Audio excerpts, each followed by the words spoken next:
ನಕ್ಕುಂದಿಯ ಮುಖ್ಯ ಉಪಾಧ್ಯಾಯರಾದಂಥ ಶ್ರೀಶೈಲ ಗೌಡ್ರವರ ಈ ಅಭಿನಂದನಾ ಕಾರ್ಯಕ್ರಮದಲ್ಲಿ ಭಾಗವಹಿಸಿರುವಂಥ ನಿವೃತ್ತ ಅಂತ ನಾನು ಹೇಳಕ್ಕೆ ಇಷ್ಟಪಡಲ್ಲ.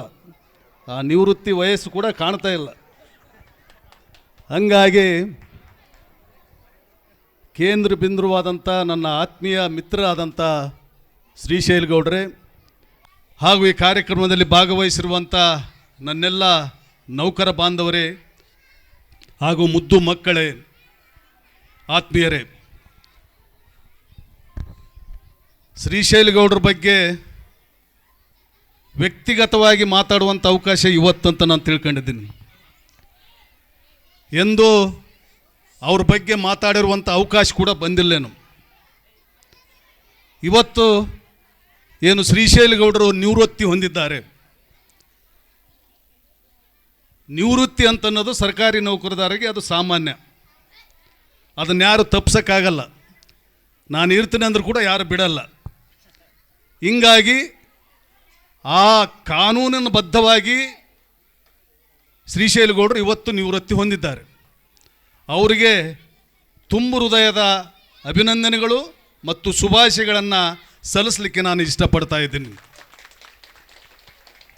ಶ್ರೀಶೈಲ ಗೌಡ್ರ ಬಗ್ಗೆ ಮಾತಾಡಬೇಕಂತಂದಾಗ ಒಬ್ಬ ಒಳ್ಳೆ ವ್ಯಕ್ತಿ ಬಗ್ಗೆ ಮಾತಾಡ್ತಾ ಇದ್ದೀನಿ ಅಂತಂದರೆ ಅದು ಶ್ರೀಶೈಲ ಗೌಡರು ಆ ಒಳ್ಳೆಯ ವ್ಯಕ್ತಿಗಳ ಲೀಸ್ಟ್ನಲ್ಲಿ ಶ್ರೀಶೈಲ ಗೌಡರು ಇದ್ದಾರಂತ ನಾನು ಪರಿಗಣನೆ ಮಾಡಿ ಮಾತಾಡಲಿಕ್ಕೆ ಇಷ್ಟಪಡ್ತಾ ಇದ್ದೀನಿ. ಶ್ರೀಶೈಲ ಗೌಡ್ರ ಬಗ್ಗೆ ಮಾತಾಡೋದಾದರೆ, ಶ್ರೀಶೈಲ ಗೌಡರು ಹುಟ್ಟಿದ ಊರು ಎಲ್ಲೋ, ತಂದೆ ತಾಯಿಗಳು ಯಾರೋ, ಅಣ್ಣ ತಮ್ಮಂದಿರು ಯಾರೋ, ಸುಮಾರು 200-300 ಕಿಲೋಮೀಟರ್ನ ದೂರದಲ್ಲಿರುವಂಥ ಒಂದು ಊರಿನಿಂದ ಬಂದು ಇಂತಹ ಸುಮಾರು ಒಂದು 5 ಗ್ರಾಮಗಳಲ್ಲಿ ಸೇವೆ ಮಾಡಿ, ಆ ಸೇವೆ ಮಾಡಿದ ಗ್ರಾಮಗಳಲ್ಲಿರುವಂಥ ಪ್ರತಿಯೊಂದು ಜನಾಂಗದ ವಿಶ್ವಾಸವನ್ನು, ಪ್ರೀತಿಯನ್ನು ಗಳಿಸುವಂಥ ನಿಟ್ಟಿನಲ್ಲಿ ಅವರ ವೃತ್ತಿ ಜೀವನ ಇಷ್ಟು ಅದ್ಭುತವಾಗಿರುತ್ತಂದರೆ ಅದಕ್ಕೆಲ್ಲ ಅವರ ಒಳ್ಳೆ ನಡತೆನೇ ಕಾರಣ ಅಂತ ನಾನು ಮೊಟ್ಟ ಮೊದಲದಾಗಿ ಹೇಳಕ್ಕೆ ಇಷ್ಟಪಡ್ತಾ ಇದ್ದೀನಿ. ಶ್ರೀಶೈಲ ಗೌಡರಿಗೆ ನಾವು ಅವರು ಸುಮಾರು 30 ವರ್ಷಗಳಿಂದ ಆತ್ಮೀಯರು. ನಾನು ಸುಮಾರು ಸರ್ಕಾರಿ ನೌಕರರ ಸಂಘದ ಉಪಾಧ್ಯಕ್ಷನಾಗಿ, ಅಧ್ಯಕ್ಷನಾಗಿ ಸುಮಾರು ಅವ್ರ ಜೊತೆಗೆ 20 ವರ್ಷಗಳ ಕಾಲ ನಾವು ಅವರು ಕೆಲಸ ಮಾಡಿದ್ದೀವಿ. ನಾನು 2 ಅವಧಿಯ ಅಧ್ಯಕ್ಷತೆಗಿರಿಯಲ್ಲಿ ಅವರು 2 ಸಾರಿ ಪ್ರಧಾನ ಕಾರ್ಯದರ್ಶಿಗಳಾಗಿದ್ದರು. ಆ ಅವಧಿಯಲ್ಲಿ ಶ್ರೀಶೈಲ ಗೌಡರು ಯಾರ ಜೊತೆಗೇನು ಅಸಭ್ಯವಾಗಿ ವರ್ತನೆ ಮಾಡಿರುವಂಥ ಉದಾಹರಣೆ ಇದುವರೆಗೂ ಇಲ್ಲ ಅಂತ ನಾನು ಹೇಳಕ್ಕೆ ಇಷ್ಟಪಡ್ತಾ ಇದ್ದೀನಿ.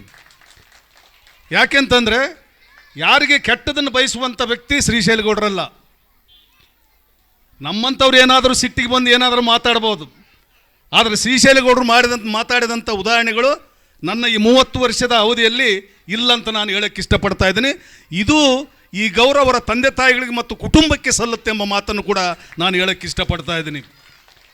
ಇವತ್ತು ಶ್ರೀಶೈಲ ಗೌಡರು ಸಂಘಟನೆಗಳ ಜೊತೆಗೆ ಅದು ಸರ್ಕಾರಿ ನೌಕರ ಸಂಘ ಆಗಿರ್ಬೋದು, ಶಿಕ್ಷಕರ ಸಂಘ ಆಗಿರ್ಬೋದು, ಮತ್ತು ಇನ್ನಿತರ ಯಾವುದೇ ಕನ್ನಡ ಸಾಹಿತ್ಯ ಪರಿಷತ್ತು ಅಥವಾ ಇನ್ನಿತರ ಯಾವುದೇ ಸಂಘಟನೆಗಳಿರ್ಬೋದು, ಆ ಎಲ್ಲ ಸಂಘಟನೆಗಳ ಜೊತೆಗೆ ಕ್ರಿಯಾಶೀಲರಾಗಿ ತನಗೆ ಕೊಟ್ಟಂಥ ಈ ಶಾಲೆಗಳ ಉಸ್ತುವಾರಿಗಳನ್ನು ಅಥವಾ ಶಿಕ್ಷಕರ ವೃತ್ತಿಯನ್ನು ಮಾಡುತ್ತಾ ಆ ವೃತ್ತಿಗೆ ಎಂದು ಮೋಸ ಮಾಡಲಾರದಂತೆ ನ್ಯಾಯ ಒದಗಿಸಿಕೊಟ್ಟಿರುವಂಥ ಕೆಲಸ ಯಾರಾದರೂ ಮಾಡಿದ್ದಂದರೆ ಅದು ಶ್ರೀಶೈಲ ಗೌಡರು ಅಂತ ನಾನು ಭಾಳ ಸ್ಪಷ್ಟವಾಗಿ ಹೇಳೋಕ್ಕೆ ಇಷ್ಟಪಡ್ತಾ ಇದ್ದೀನಿ.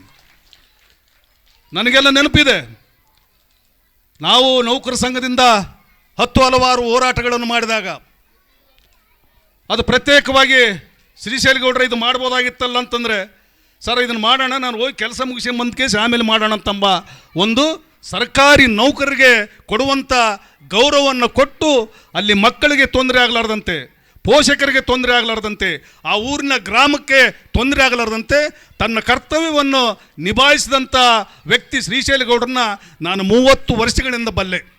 ನಾವೇನು ಕೆಲಸ ಮಾಡಿದ್ವೋ ಬಿಟ್ಟಿವೋ ನಮಗೆ ಗೊತ್ತಿಲ್ಲ, ಅವರಿಗೆ ಆಫೀಸರಿಗೆ ಗೊತ್ತು, ನಮಗೆ ಗೊತ್ತು ಅಷ್ಟೇ.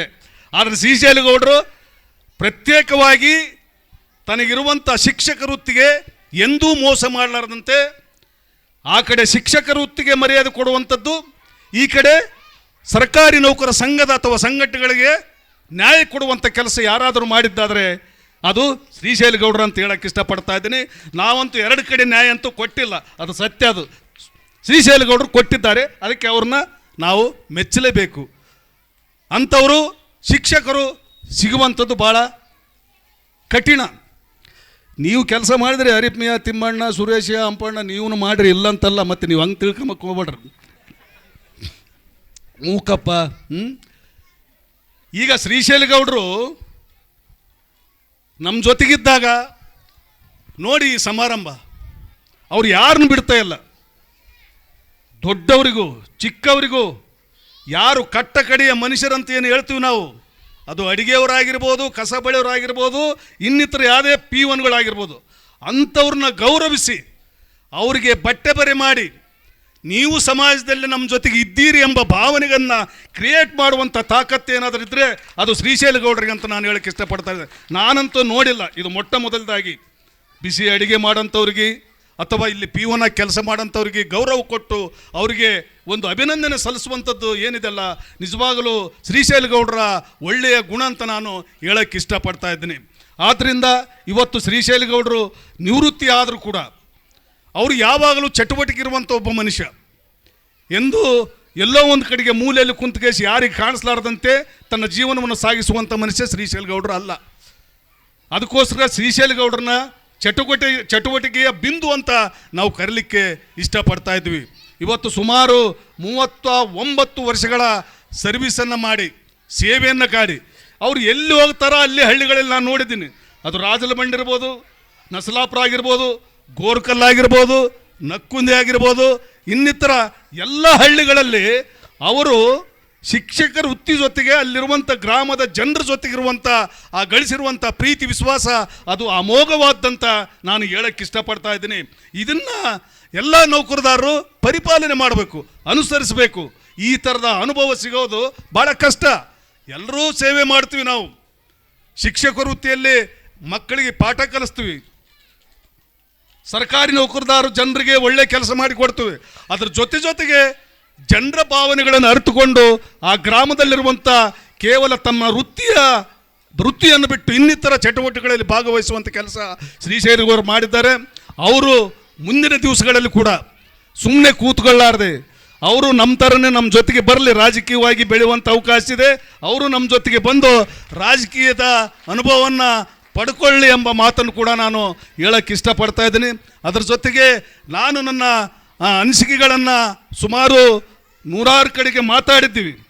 ಏನು ನಮ್ಮ ಸಂಘಟನೆಯಲ್ಲಿರುವಾಗ ಶ್ರೀಶೈಲಗೌಡರು ನಾವು ಏನು ಒಳ್ಳೆ ಕೆಲಸಗಳನ್ನು ಮಾಡಿದ್ವಿ, ಎಲ್ಲ ನನ್ನ ಕೂತಿರುವಂಥ ನನ್ನೆಲ್ಲ ಸಹೋದರರ ಜೊತೆ ಸೇರಿಕೊಂಡು ಏನೇನು ಮಾಡಿದ್ದೀವಿ, ನಾವು ಯಾತಕ್ಕೋಸ್ಕರ ಮಾಡಿದ್ವಿ, ಸರ್ಕಾರಿ ನೌಕರದಾರರು ಇದ್ದರೂ ಕೂಡ ನಾವು ಇನ್ನಿತರ ಜನರಿಗೆ ಅನುಕೂಲ ಆಗುವಂಥ ನಿಟ್ಟಿನಲ್ಲಿ ನಾವು ಬೆಳಿಬೇಕನ್ನೋದಕ್ಕೋಸ್ಕರ ನಿಮಗೆಲ್ಲರಿಗೂ ಗೊತ್ತಿದೆ. ನಾವು ಸುಮಾರು 10 ವರ್ಷಗಳ ಕಾಲ ನಾನು ಅಧ್ಯಕ್ಷನಾಗಿರುವಾಗ, ಗುಲ್ಬರ್ಗ ವಿಭಾಗೀಯ ಉಪಾಧ್ಯಕ್ಷನಾಗಿರುವಾಗ ನನ್ನ ಜೊತೆಗೆ ಇಲ್ಲಿ ಕುಂತಿರೋಂಥವ್ರು ಅವರೆಲ್ಲ ಶ್ರಮದ ಫಲದಿಂದ ನಾವು ಈ ಸಮಾಜದಲ್ಲಿರುವಂಥ ಯಾರು ನಿರ್ಗತಿಕರಿಗೆ 3 ಗಾಲಿ ಸೈಕಲ್ಗಳನ್ನು ಕೊಡುವಂಥ ಕೆಲಸ ಮಾಡಿದ್ವಿ ಫ್ರೀಯಾಗಿ. ಯಾರು ಓದ್ತಿದ್ದಾರೆ, ಯಾರು ಬಡ ಮಕ್ಕಳಿದ್ದಾರೆ ಅಂಥವ್ರಿಗೆ ಸ್ಕಾಲರ್ಶಿಪ್ಪನ್ನು ಅಥವಾ ಕೈಲಾದಷ್ಟು ಸಹಾಯ ಮಾಡಿ ಅವ್ರಿಗೆ ಓದಿಸುವಂಥ ಕೆಲಸ ಮಾಡಿತು. ತದನಂತರದಲ್ಲಿ ನಾವು ತೀರ್ಮಾನ ತಗೊಂಡ್ವಿ, ಇಲ್ಲಿರುವಂಥ ನನ್ನೆಲ್ಲ ಸಹೋದರರು ಯಾರು ಹೇಳಿದ್ದಾರೆ ಅವರೆಲ್ಲರೂ ಸೇರಿಕೊಂಡು ಈ ಸಮಾಜಕ್ಕೆ ಏನಾದರೂ ಒಂದು ಒಳ್ಳೆ ಕೆಲಸ ಮಾಡಬೇಕಂತಂದರೆ, ಏನಾದರೂ ಒಂದು ಸೇವೆ ಮಾಡಬೇಕಲ್ಲ ಅಂತ ನಾವು ಶ್ರೀಶೈಲಗೌಡರು, ಸುರೇಶ್ ಅವರು, RP ಅವರು, ಹಂಪಣ್ಣವರು, ಇನ್ನಿತರ ಹಲವಾರು ಜನರು, ತಿಮ್ಮಣ್ಣವರು ಎಲ್ಲರೂ ಸೇರಿಕೊಂಡು ಒಂದು ತೀರ್ಮಾನ ತಗೊಂಡ್ವಿ. ಆ ತೀರ್ಮಾನದಲ್ಲಿ ಸುಮಾರು 205 ಸಾಮೂಹಿಕ ವಿವಾಹಗಳನ್ನು ಸುಮಾರು 30-35 ಸಾವಿರ ಜನರು ಸೇರಿಸ್ಕೊಂಡು ಆ ಕಾರ್ಯಕ್ರಮವನ್ನು ಸರ್ಕಾರಿ ನೌಕರರ ಸಂಘದಿಂದ ಮಾಡಿದ್ವಿ. ಈ ತಾಕತ್ತು ಯಾರಿಗೆ ಬರುತ್ತೆ? ಸರ್ಕಾರಿ ನೌಕರರಾದಂಥವನು ಈ ಸಮಾಜಕ್ಕೆ ಏನಾದರೂ ಕೊಡುಗೆ ಕೊಡಬೇಕೆಂಬ ಆಸೆ ಆಸಕ್ತಿ ಹುಟ್ಟಿದಾಗ ಮಾತ್ರ, ಸೇವೆ ಮನೋಭಾವನ ನಮ್ಮಲ್ಲಿದ್ದಾಗ ಮಾತ್ರ ಇಂಥ ಕೆಲಸಗಳನ್ನು ಮಾಡಲಿಕ್ಕೆ ಸಾಧ್ಯತೆ ಇದೆ. ಅದಕ್ಕೋಸ್ಕರ ಶ್ರೀಶೈಲಗೌಡರು ನೀವು ಇವತ್ತು ವೃತ್ತಿಯಲ್ಲಿ ಹಲವಾರು ಕೊಡುಗೆಗಳನ್ನು ಬಿಟ್ಟೋಗಿದ್ದೀರಿ. ನಿಮ್ಮ ತಂದೆ ತಾಯಿಯರು ಪುಣ್ಯವಂತರು, ನಿಮ್ಮನ್ನು ಹಡೆದಂಥ ತಾಯಿ ಮತ್ತು ತಂದೆಗೆ ನಿಜವಾಗ್ಲೂ ನಾವೆಲ್ಲರೂ ಕೃತಜ್ಞತೆಗಳನ್ನು ಸಲ್ಲಿಸಬೇಕೆಂಬ ಮಾತನ್ನು ಕೂಡ ಹೇಳಕ್ಕೆ ಇಷ್ಟಪಡ್ತಾ ಇದ್ದೀನಿ. ಆದ್ದರಿಂದ ಹೆಚ್ಚಿಗೆ ಮಾತಾಡಲಾರೆ. ಅವರಲ್ಲಿರುವಂಥ ತಾಕತ್ತಿದೆ, ಚಟುವಟಿಕೆಯಲ್ಲಿದೆ, ಸಂಘಟನಾತ್ಮಕವಾದಂಥ ಧೈರ್ಯ ಇದೆ, ಸಂಘಟನೆಗೆ ಬೇಕಾದಂಥ ಮಾತಾಡುವಂಥ ತಾಕತ್ತಿದೆ. ಇದೆಲ್ಲದನ್ನು ಬಳಸಿಕೊಂಡು ಮುಂದಿನ ದಿನಗಳಲ್ಲಿ ಜನರಿಗೆ ವಿದ್ಯೆ ಕೊಡುವಂಥ ಮಾಸ್ಟರ್ಗಳಿಗೆ ಅಥವಾ ನೌಕರದಾರಿಗೆ ಬೆನ್ನೆಲುಬಾಗಿ ನಿಂತು ಅವರ ಕಷ್ಟ ಕಾರ್ಪಣ್ಯಗಳಿಗೆ ಕರೆದಾಗ ಅವರಿಗೆ ಸ್ಪಂದಿಸುವಂಥ ಕೆಲಸ ತಾವು ಮಾಡಲು ಆ ದೇವರು ನಿಮಗೆ ಶಕ್ತಿ ಕೊಡಲಿ. ಮುಂದಿನ ದಿನಗಳಲ್ಲಿ ನಿಮ್ಮನ್ನು, ನಿಮ್ಮ ಶ್ರೀಮತಿಯವ್ರನ್ನ, ನಿಮ್ಮ ಮಕ್ಕಳನ್ನ, ನಿಮಗೂ ಆಯುಷ್ಯು, ಆರೋಗ್ಯ, ಸಂಪತ್ತು, ಶಾಂತಿ ಎಲ್ಲದನ್ನು ಕೊಟ್ಟು ಕರುಣಿಸಲಿ ಎಂಬ ಮಾತನ್ನು ಹೇಳಿ ನನ್ನನ್ನು ಕರೆಸಿ ಇಲ್ಲಿ ಮಾತಾಡಲಿಕ್ಕೆ ಅವಕಾಶ ಮಾಡಿಕೊಟ್ಟಿದ್ದೀರಿ. ನಿಜವಾಗಲೂ ನಮ್ಮನ್ನು ಸನ್ಮಾನ ಮಾಡಿದ್ರಿ. ನಾವೆಲ್ಲರೂ ಕೂಡ ನಿಮ್ಮನ್ನು ಸನ್ಮಾನ ಮಾಡಬೇಕಾಗಿತ್ತು. ಇದು ದೊಡ್ಡ ಗುಣ ನಿಮ್ಮದು. ನಿಮಗಿಂತ ಮೊದಲು ನಿಮ್ಮ ಬಂದಂಥ ಅತಿಥಿಗಳಿಗೆ, ಸಹೋದರರಿಗೆ ಅಥವಾ ನಿನ್ನ ಆತ್ಮೀಯರಿಗೆ ಸನ್ಮಾನ ಮಾಡಿರುವಂಥ ನಿಮ್ಮ ದೊಡ್ಡ ಗುಣಕ್ಕೆ ನನ್ನದೊಂದು ಹ್ಯಾಟ್ಸಪ್ ಅಂತ ಹೇಳಿ ನನಗೆ ಮಾತಾಡಲು ಅವಕಾಶ ಮಾಡಿಕೊಟ್ಟಂಥ ತಮ್ಮೆಲ್ಲರಿಗೂ ವಂದಿಸಿ ನನ್ನ ಎರಡು ಮಾತುಗಳನ್ನು ಮುಗಿಸಿದ್ದೇನೆ.